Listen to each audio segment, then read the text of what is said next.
The 80s. Indian cinema perched on a precipice. 40 years in existence, yet it seemed it had all culminated to this, the darkest hour of Hindi cinema.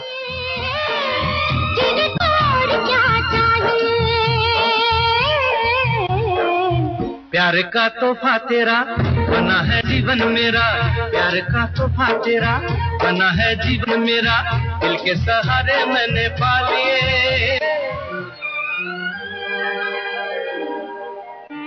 मालिक तेरे बंदे हम ऐसे हो हमारे करम V. Shantaram's epic, which is remembered for its social theme, released in the late 50s, the period many call the golden years of Indian cinema.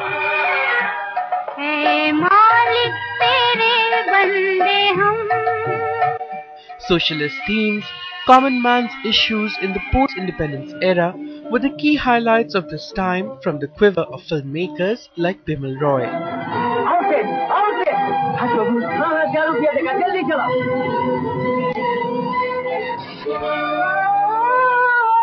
All of this, however, began much earlier.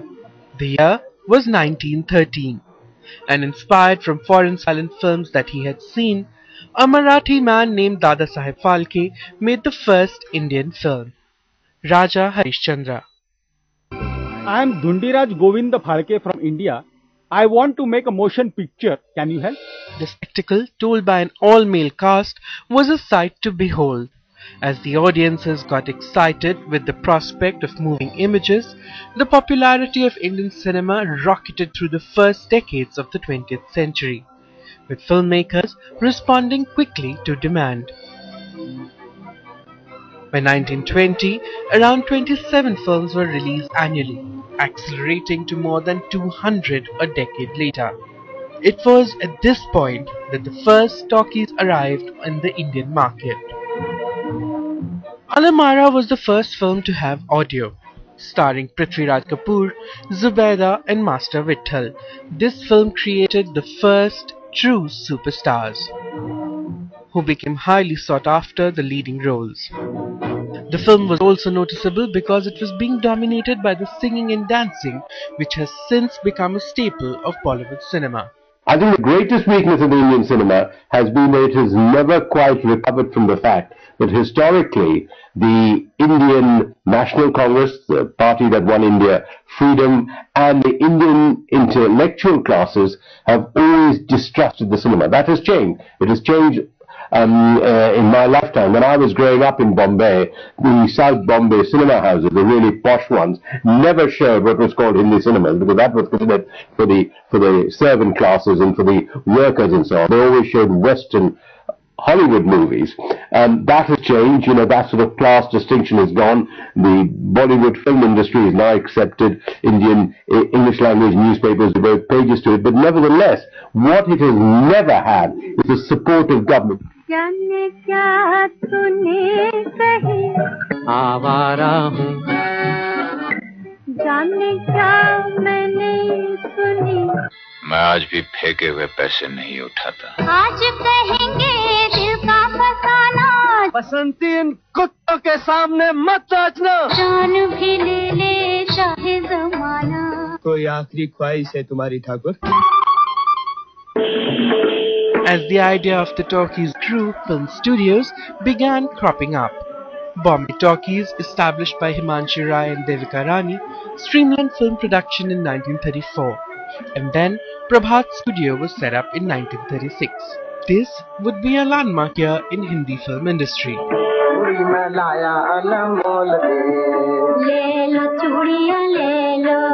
On one hand, it launched the careers of one of the great Hindi film stars, Ashok Kumar.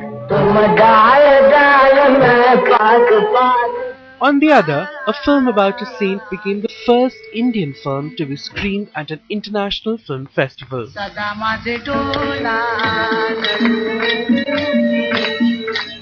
While Hindi films in the beginning were dominated by mythological stories, now the focus was changing to reflecting the turmoils of India seeking independence. आज हिमालय की चोटी से फिर हमने ललकारा है, दूर हटो दूर हटो दूर हटो है दुनिया वालों, हिंदुस्तान हमारा है, दूर हटो है दुनिया वालों, हिंदुस्तान हमारा है. The 2 decades following independence were widely considered to be the golden age of Indian cinema. This was the time when many of the most critically acclaimed films were made, gaining recognition not just at home but also across many global markets. Chetan Anand's 1946 film Neecha Nagar won the grand prize at the first Cannes Film Festival, which served as the precursor for Indian films to compete for the award in nearly every year of 1950s and the 60s.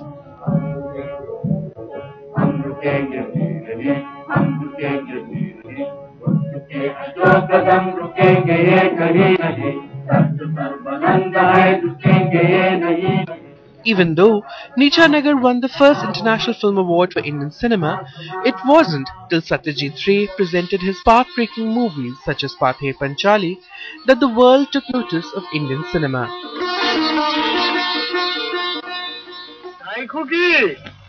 ভালো সর ভাজা, মুগের নাড়ু, ক্ষীরের ছাঁচ, চন্দ্রপুলি, কাঁচা গোল্লা. Teacher आपके पास तो क्वेश्चन तू जाना. Interestingly, India's connection with world cinema is as old as cinema itself. The world's first film made by Lumiere brothers was shown at Café Indian in Paris in 1895. And it is on the film's journey to Australia that a stopover in Mumbai led to a showing of some of their silent films in 1896.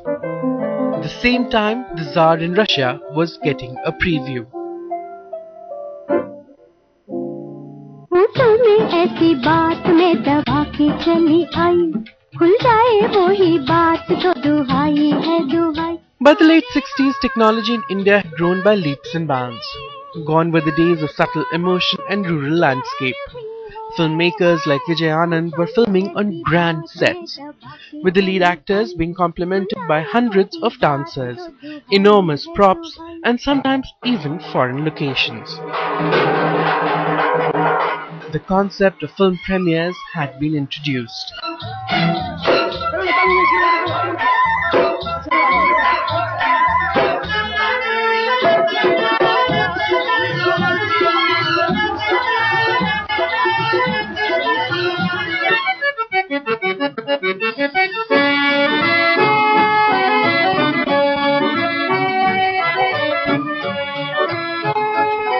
As Hindi cinema continued to grow, cinema in the south was growing at its own pace.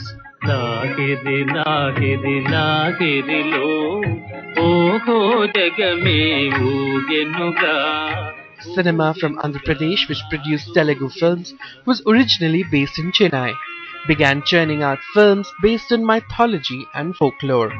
One of the earliest films which I saw, which I liked, which made a big impact on me till now, even till now, is Maya Bazar. Maya Bazar, and at that age, we all our cousins, everyone were huge fans of NTR, senior NTR. We used to watch all his folklore films, all the sword fights and all that stuff, and the films he used to re-release and re-release and release, that kind of stuff. So that's when I saw Maya Bazar, and that was the first film where I was blown away as a film as a whole. Before that, it was just watching the hero and looking at the hero, looking at his fights and all that stuff. But that was the first film which was I was completely immersed in the story, with the characters, with the special effects, with the songs, with the drama, everything, and even today I watch it with my kids. The colored version, I watch it with my kids. It has the same impact on my kids as it was on me. Cinephiles like L.V. Prasad established studios which produce over 100 films each year between 1930s and the 40s. we had beautiful dialogue dramas, either mythological or historicals, in all the languages. Poems is something what Telugu films predominantly had. In all the mythologicals, suddenly the characters go into poems. Poems. That was a special feature of Telugu film. It was people used to like those things. The dialogue, instead of going in a dialogue, characters go into poems, recite poems, which is something like musical, and yeah, it was good in Telugu cinema. Not so in other languages. Around the same time, cinema in another language took roots in Chennai, Tamil.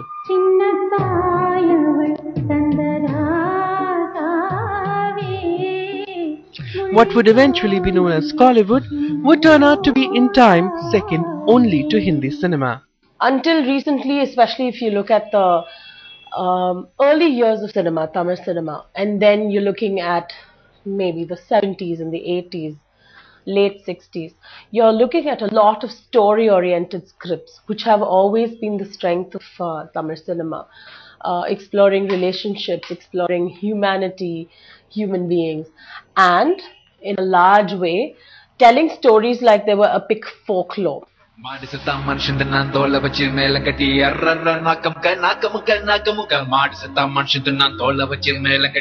In terms of revenue, production and worldwide distribution. Also, it would lead to several great film legends.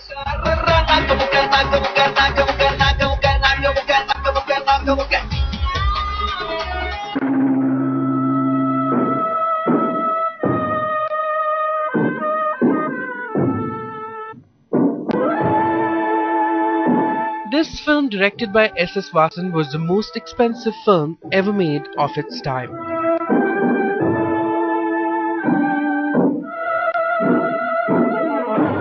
A budget of 30 lakhs and 5 years in production, this was the first Tamil film to get a nationwide distribution. With their advanced technical knowledge, grand studios and brilliant acting talent, Tamil cinema went on to have a profound effect on the other filmmaking industries in India, establishing Chennai as a secondary hub for Telugu, Malayalam, Kannada and Hindi cinema. We've had our silent films. Our first films were quite path-breaking.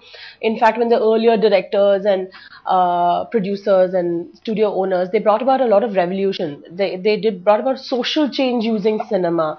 Ellis Dungan brought about new techniques like the moving camera and so on and so forth. There has been a lot of path-breaking stuff that we have been talking about. So yes, we are firmly placed. Tamil cinema is firmly placed in history. We just need to sing about it a little bit more.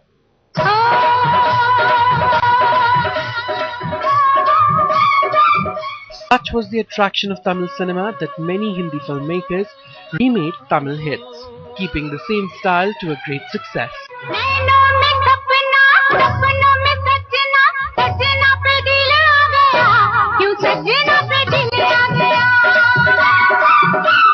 By the thirst for a wider audience to the Hindi-speaking people meant that many Tamil superstars migrated to Mumbai, especially women.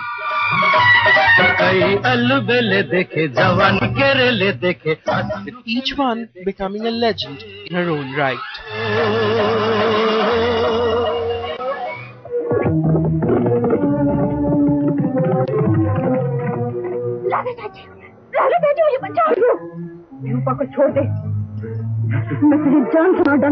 This 1957 Mehboob Khan film is perhaps the most revered Hindi films of all time.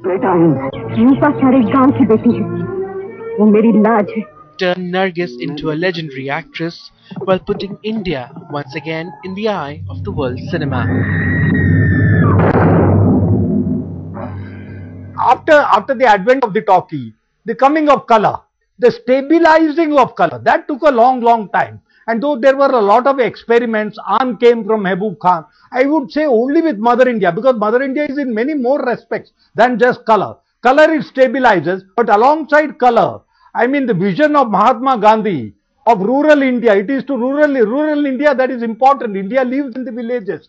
This was the theme of Mehboob Khan's Mother India, and 25th of October 1957 at the Liberty in Bombay came Mother India, that I would call as the most important moment after the half century in Indian cinema. It is said that Mother India lost the Best Foreign Film Oscar to Fellini's Night in Cambria by just one vote.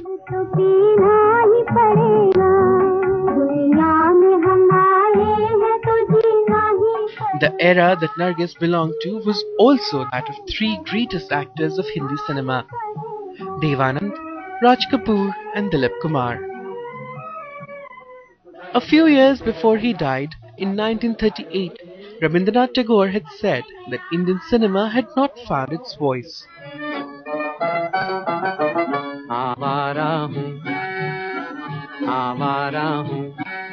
The man who would help find it was Raj Kapoor, perhaps Bollywood's first and only showman. या गर्दिश में हूँ आसमान का तारा हूँ आवारा हूँ.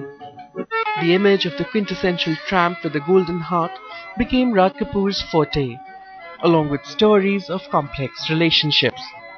His influences ranged from Charlie Chaplin to Frank Capra. घर बार नहीं संसार नहीं मुझसे किसी को प्यार नहीं मुझसे किसी को प्यार नहीं.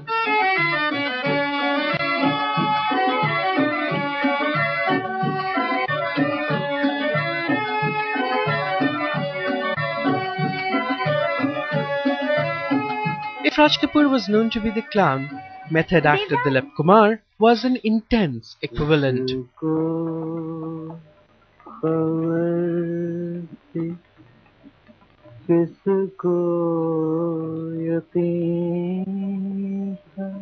Famous as the tragedy king, Dilip Kumar was one of the first actors in Hindi cinema who chose their films carefully, choosing to do only a handful per year, as compared to several by his contemporaries.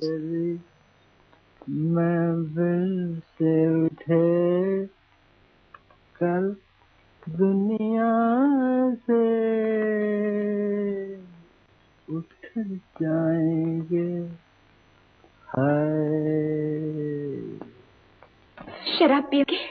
हाँ हाँ, कहाँ मिलेगी? चलो मैं बंदोबस्त कर दूंगी.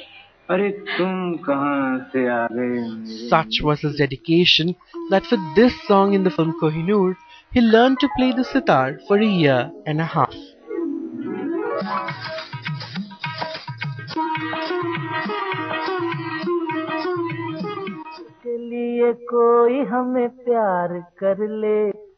On the other hand, Devanand became the hopeless romantic.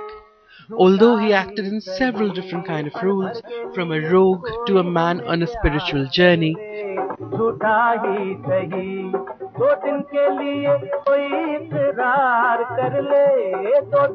the most enduring image of Devanand is that of a romantic hero walking with a drunken swagger, romancing his leading lady. मैं तुम्हें अपने दूध का वास्ता देती हूँ. आप अपने दूध का मुझसे मुआवजा मांगती हैं. 1960 was a landmark year in Hindi cinema. This was the year Mughal-e-Azam was made. K. Asif's magnum opus, which ran into multiple years till completion, was a modern wonder. For me, the greatest ever Bollywood movie will be Mughal-e-Azam. As a child, I waited years for Mughal-e-Azam to be made. Every year I was told Mughal-e-Azam is going to be made. And a lot of people say Mughal-e-Azam is not real cinema, but to me that's one of the greatest films ever made, Mother India. That era, if you like, of Dilip Kumar, Raj Kapoor and Devanand, still to my mind, has a historical tinge to it. Call it nostalgia, call it childhood memory, and there Amitabh Bachchan has done wonderful things, and the Shah Rukh Khan and others in emerged, and there are many great actors and actresses, but that era of filmmaking to me still remains the high point of the Hindi film industry. प्यार किया तो डरना क्या जब प्यार किया तो डरना क्या, प्यार किया कोई चोरी नहीं की, प्यार किया कोई चोरी नहीं की, छुप छुप आहें भरना क्या, जब प्यार किया तो डरना क्या. But this is not the only reason for the 60s to be a grand period for Hindi cinema. Commercial Hindi films began thriving, with extraordinary filmmakers like Gurudutt presenting stories which were socially relevant yet had a commercial angle.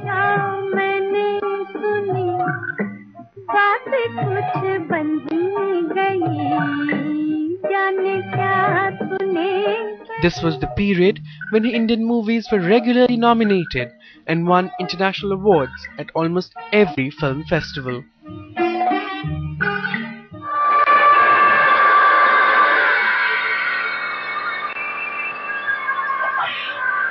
Smita Patil was one of the biggest names in Indian New Wave, or what is popularly known as parallel cinema.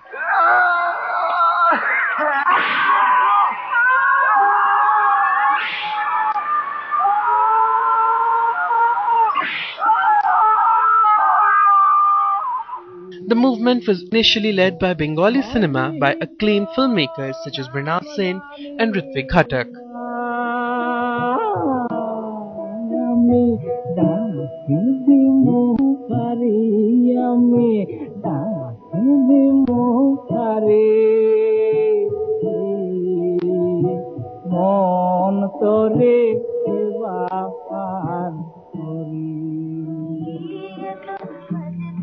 In the 1960s, the Indian government began financing independent art films based on Indian themes. One of the many films made during this period was Ghatak's Nagrik. But it was until the 70s and the 80s that parallel cinema entered into the limelight of Hindi cinema to a much wider extent.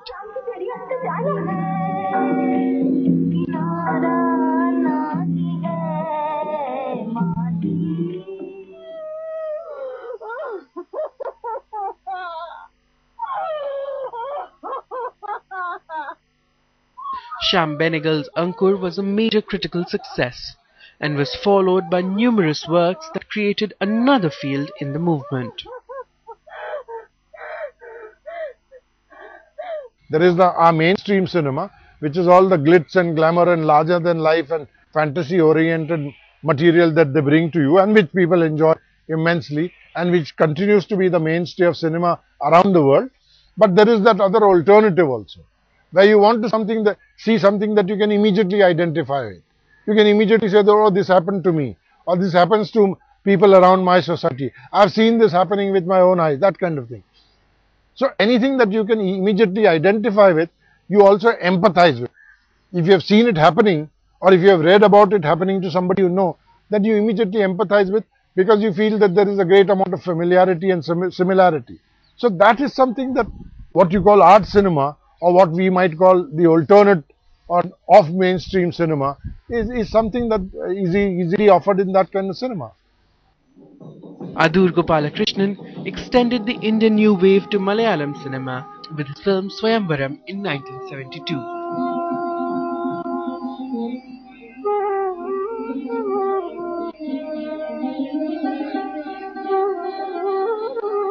By the early 90s, the rising costs involved in film production and the commercialization of films had a negative impact on art films. Underworld financing, political and economic turmoil, television and piracy proved to be a fatal threat to parallel cinema as it declined. But the idea of a small budget film had already begun taking roots in Indian film industry.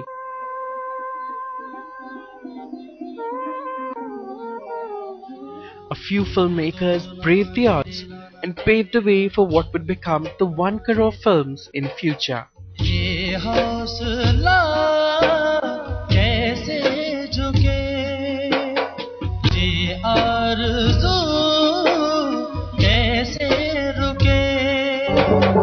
जाइए बाहर और public relation officer से मिलिए। मैं आपसे मिलने आया हूँ। The Indian neo-realist cinema was many times also about going against the system and the government. और ना ही कोई इस तरह से देखिए मिस्टर, यहाँ सभी को अपना टीवी लेने नहीं आया हूँ। मैं अपने मरे हुए बेटे की अस्थियां लेने आया हूँ। एक बाप का अपने बेटे की राख पर कोई अधिकार है या नहीं, या उसके लिए मुझे नीचे रिश्वत देनी पड़ेगी? आपके पास इतनी फुर्सत तो होगी कि मुझे मेरे बेटे की अस्थियां दिलवा दीजिए।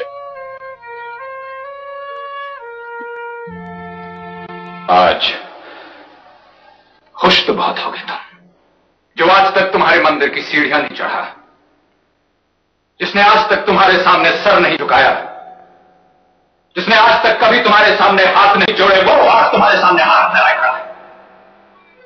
The sentiment expressed by the small budget film also trickled into popular mainstream Hindi films.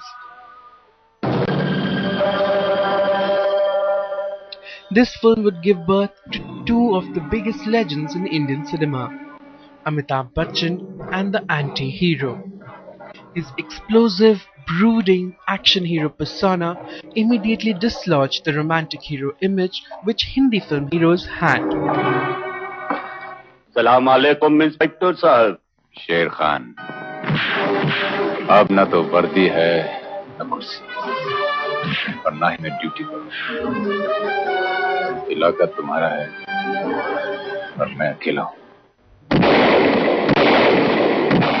The biggest hits of the 1970s. अब ठीक है, तुझसे बड़ा कमीना मैंने जिंदगी में नहीं देखा।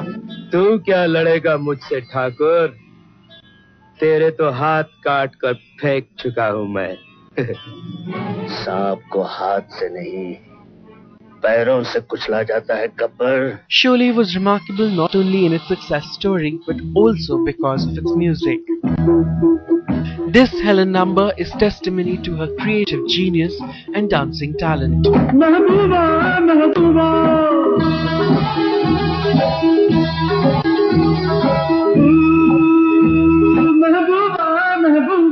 20 years earlier, Helen set a whole new standard for dance in Indian films. मेरा नाम बाबा रात चांदनी में और तू hello mister how do you do. Her slow and steady climb to be the dancing queen of Indian cinema is a tale of grit and determination. One which of course comes embellished with feathers, sequins and amazingly choreographed cabaret songs.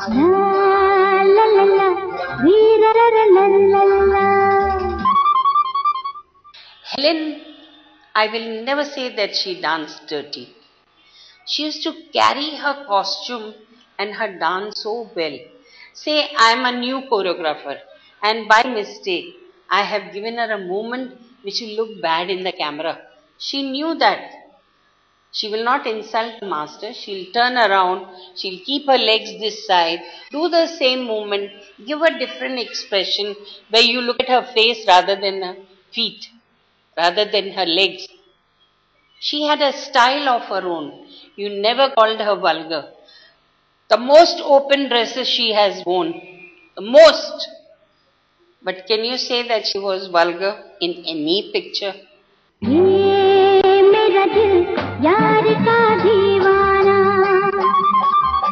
What Helen did at the height of her career came back in popular cinema as the essential item number.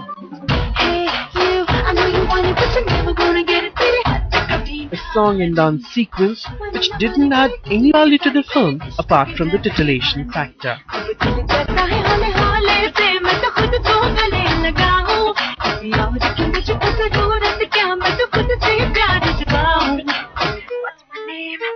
my name? My name is Sheila. Sheila ki Japani. I'm too sexy for you. I've never learnt dance. What I've seen, I'll tell you. Like when that dance came, Aplam Chaklam, we never knew that industry could be that, dance could be that fast and very neat. With full covered ladies, like in Bharatanatyam costume, you can see how much covered they are. That style took to Vajantimala, She became Amrapali. She did many pictures like that, Madhumati and all that. But you saw her always covered. Not only her, Wahida Rahman. She was the most popular dancer. Then you see, I don't remember the names, okay, but there were so many girls which came from South. Saroja Devi, Kamla Lakshman, Padmini Ragini. They were never nude. They were never dirty dancing. They always danced very well, and they had always classical in it, or folk dance, or something which you can pinpoint. This is Kathak what she has danced, or this is Bharatnatyam, or this is Manipuri, something, or this is religiously folk dancing, what we do like Bhangra. They have their own style. We used to see everything in Diwali dance, Holi dance, Machiwala dance. Nowadays we don't see that. We only see item number. In the early 70s, when parallel cinema was on a steady climb, women in Indian cinema were portrayed in a quite different fashion.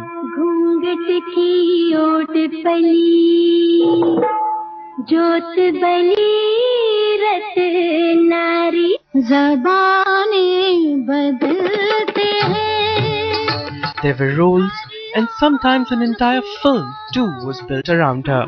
अरे हम हैं तो समाज है, और इतनी ही फिक्र है तो अपने मर्दों को बांध के रखो ना घर पे। मर्द खरीदता तभी तो औरत बेचती है अपने आप को, और खराबी सिर्फ औरत में दिखती है, मर्द में नहीं।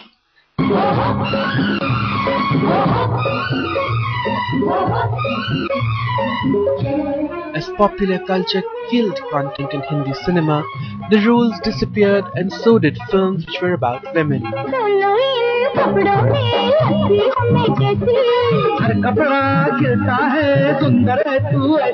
Virtually, there were no female filmmakers. The ones who existed made films which were never seen or heard. Of course, there was an occasional Imran Khan to offset the balance, but these films were few and far in between.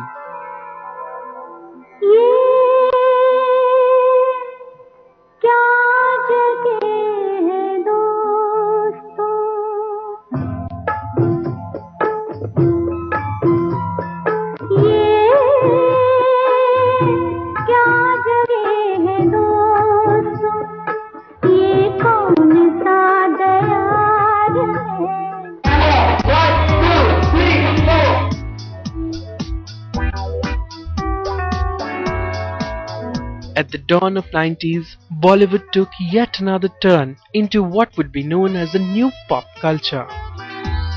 Production values would increase, remakes would become popular, and filmmakers would travel outside the country to shoot songs, even if they didn't make any sense. Yash Chopra pioneered this new cinema.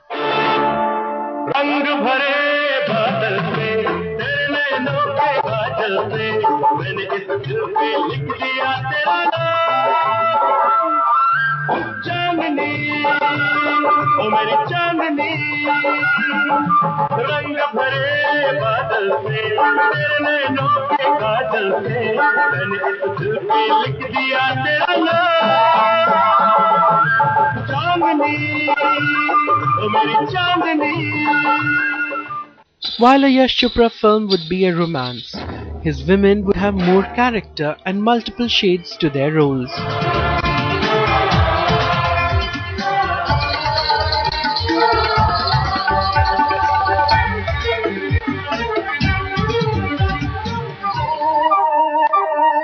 They would do the running around trees, but would also be a picture of grace, more or less, during their 3-hour journey on Indian screens.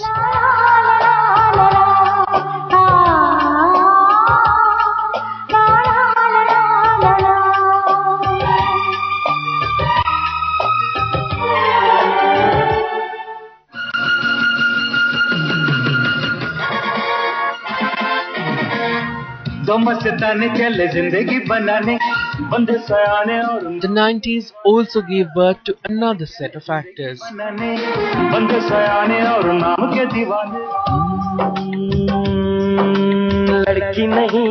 Those who would be termed as the Khans of Bollywood. Amir, Shah Rukh and Salman.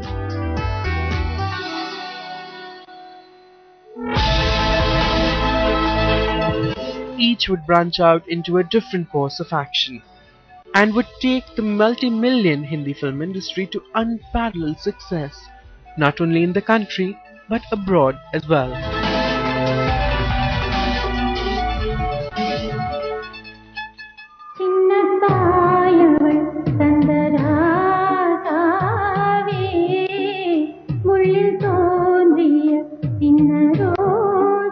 Meanwhile, Tamil cinema would give birth to heroes who would rise to be God in public eyes, giving a whole new meaning to what the reach of a film hero could be.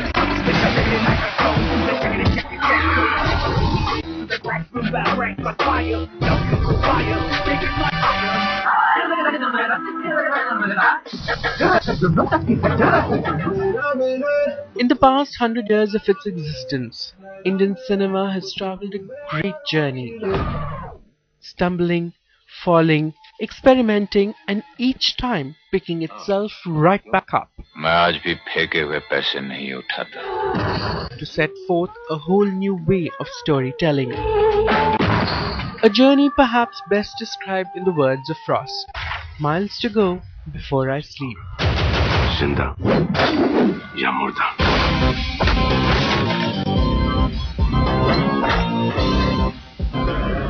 I'm just grateful that I'm part of cinema, part of some good cinema, and I hope मेरे grandfather जो है मुझे ऊपर से हमेशा से blessings दे रहे हैं, and I hope that I have done him proud and done the family proud and justice. That's the most important thing for me.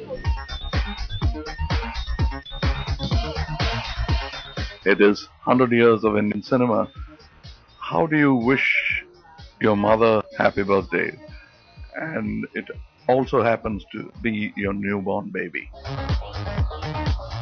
Fantastic, and the fact that we're privileged enough to be witnessing it within our career span is commendable. We're going to miss Yash Chopra, and I think that my thoughts on it is simply the Indian film industry has only grown in people's hearts and in their existence. That is how powerful it is. So 100 years, mashallah.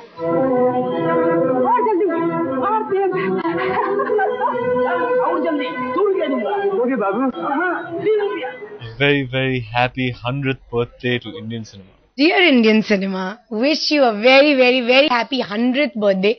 I hope you celebrate 1,000 more, and I hope I'm a part of it even then.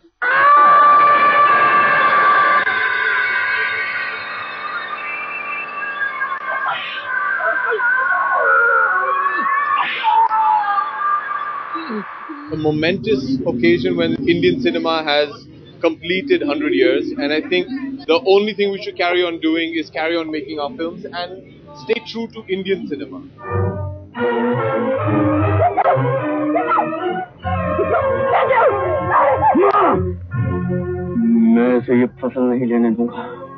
I think it's phenomenal. I'm so proud of my industry. I'm proud that I belong in this industry. I think we are one of the largest and one of the oldest industries now. And I mean, what more than that? नाम मेरा दिल पर लिख कर बस तुमने बात बना ली है। हाँ, तुम्हें क्या पता? मैंने तो दिल के अंदर तेरी तस्वीर लगा ली है। I wish to Indian cinema a very, very, very, very, very happy birthday for 100 years. रास्ता वही और मुसाफिर वही, एक तारा न जाने कहाँ छुप गया, एक तारा न जाने कहाँ छुप गया। इंडियन सिनेमा के 100 साल हो गए और हम लोग उस फर्टिनिटी से हैं। आज इंडियन सिनेमा ने, भारतीय सिनेमा ने हम लोगों को दिया सब कुछ। शुक्रगुजार हैं, बहुत खुश हैं कि आज पूरा विश्व हिंदुस्तान के 100 वर्ष के सिनेमा को मना रहा है। वो तो थे और तुम तीन फिर भी वापस आ गए। खाली हाथ क्या समझ कर आए थे कि सरदार बहुत खुश होगा, शाबाशी देगा क्यों? This is the 100th year of Indian cinema, so congratulations, a very happy birthday to Indian cinema. दुख भरे दिन